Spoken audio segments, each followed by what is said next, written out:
Saudara, kami lanjutkan Sapa Indonesia Malam. Kuasa hukum Yayasan Harapan Ibu Pondok Pinang, tempat ditemukannya 996 senjata di salah satu ruangan sekolah, mengungkapkan kronologi awal penemuan senjata, narkoba hingga video porno. Pihak yayasan bilang sejak tanggal 10 bulan Juli 2026 pihaknya meminta izin kepada mantan ketua yayasan untuk membuka ruangan dengan surat resmi. Hingga pihak sekolah mengirimkan surat ketiga, pihak pemilik kunci tidak juga memberikan akses. Pihak yayasan bilang hingga kini masih terdapat beberapa ruangan yang belum bisa dibuka namun sudah terpasang garis polisi untuk diselidiki. Itu berawal dari ruangan itu kuncinya dibawa oleh Pak IWD dan kawan-kawan. Kami tidak memiliki akses terhadap ruangan tersebut. Itulah kenapa kami meminta pakai surat resmi. Pak IWD mohon ruangannya dibuka karena kami akan gunakan untuk kepentingan pendidikan. Yang benar adalah ruangan-ruangan itu kuncinya dipegang oleh Pak IWD dan kawan-kawan. Termasuk ruangan yang kemarin ditemukan senjata pada tanggal 5 bulan Agustus. Termasuk juga sekarang masih ada ruangan bagian keuangan. Tapi itu tidak di polis lain, karena itu data-data keuangan saja. Jadi sampai hari ini kami memang mengelola sekolah. Tapi masih ada beberapa ruangan yang kami tidak bisa membuka karena data kunci, karena kunci itu dipegang sama Pak IWD dan kawan-kawan. Dan atas temuan senjata di dalam salah satu ruangan di sekolah, Direskrimum Polda Metro Jaya, Kombes Imanudin, kembali memastikan bahwa 995 dari 996 senjata yang ditemukan bukan merupakan senjata api, melainkan senjata angin atau airsoft gun. Namun polisi masih menyelidiki tujuan pemilik menyimpan airsoft gun dalam jumlah banyak, termasuk dokumen perizinan atas senjata angin tersebut, serta dugaan digunakannya senjata angin sebagai kegiatan ekstrakurikuler di sekolah. Kalau ekskul mungkin harus dilihat dulu apakah sekolah tersebut benar-benar memiliki ekskul tersebut, kemudian apakah memiliki perizinan sebagaimana diberikan oleh pihak atau lembaga yang berwenang untuk menerbitkan izin, dan apakah itu diperbolehkan secara ketentuan berdasarkan dari Kementerian Pendidikan. Nah, itulah yang terus sedang diupayakan dikonfirmasi oleh pihak Polres Metro Jakarta Selatan, sehingga nanti informasinya akan utuh dan bulat.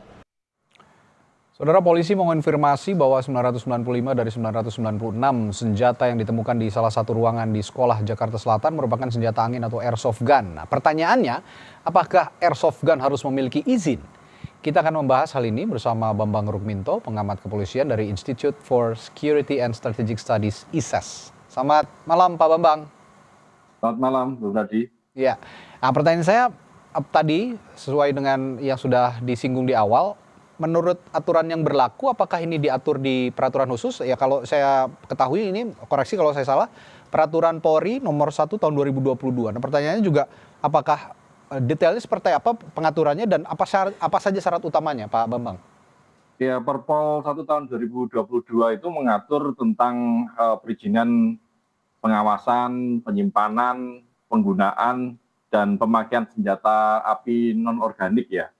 Artinya semua senjata, dan di dalam Perpol 1 tahun 2022 ini airsoft gun, air gun ini dikategorikan senjata api. Jadi semuanya itu berada dalam yang dalam Perpol itu kewenangan terkait dengan pengawasan dan yang lain-lain tadi, pengawasan penggunaan, penyimpanan dan lain-lain itu berada di wilayah Intelkam Mabes Polri seperti itu. Okay. Makanya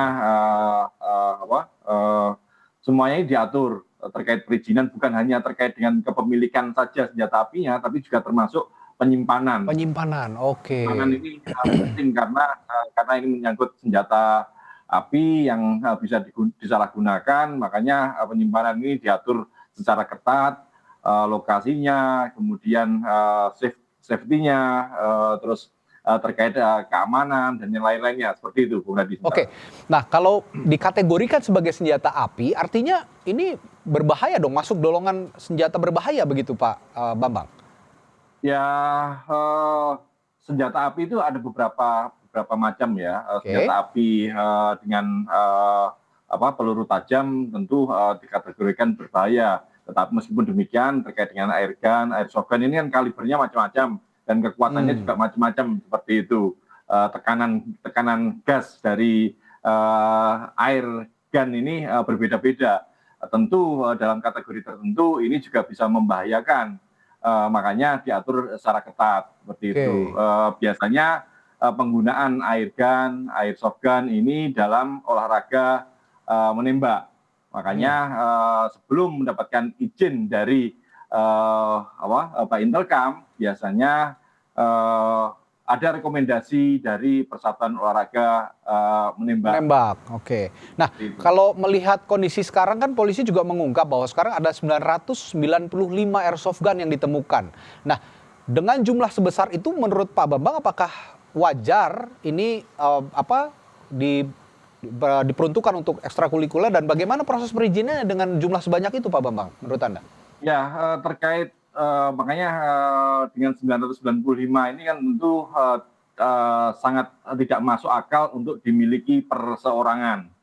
Terkait impor senjata api ini pun juga melalui izin dari Pak Intelkam. Ada nomor register setiap senjata. Artinya ini memang harus ditelusuri, masing-masing senjata ini ada izinnya, siapa yang memiliki, siapa yang menggunakan, dan di mana disimpan tadi. Kalau dikaitkan dengan ekstrakurikuler, tentu ini juga memunculkan pertanyaan, ekstrakurikuler apa yang akan di dalam sekolah yang menggunakan senjata api ini? Kapan dimulainya?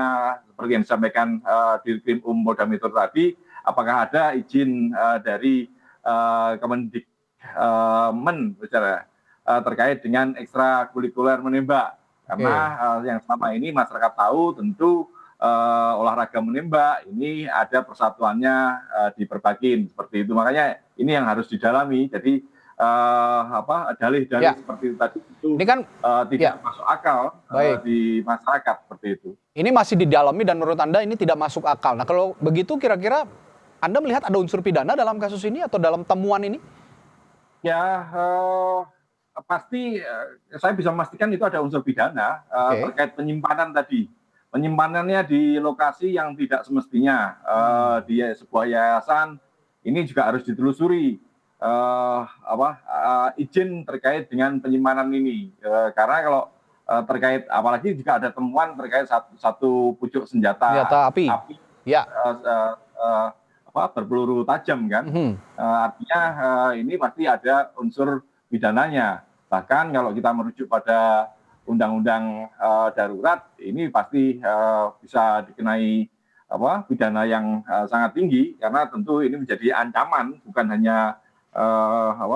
hanya soal legal atau ilegal, tapi ancaman bagi masyarakat kalau itu kemudian disalahgunakan seperti itu. Ya, apalagi ini disimpan di sekolah dan bertahun-tahun begitu ya, meskipun katanya ada diklaim bahwa ini milik pengurus yayasan yang lama, cuman polisi tetap harus mengusut tuntas sepertinya ya.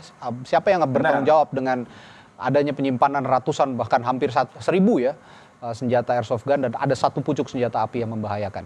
Baik, terima kasih Pak Bambang Rukminto telah berbagi perspektifnya di Sapa Indonesia Malam. Kita jumpa lagi lain waktu. Selamat malam Pak Bambang. Selamat malam Bu Radi. Terima kasih. Salam. Saudara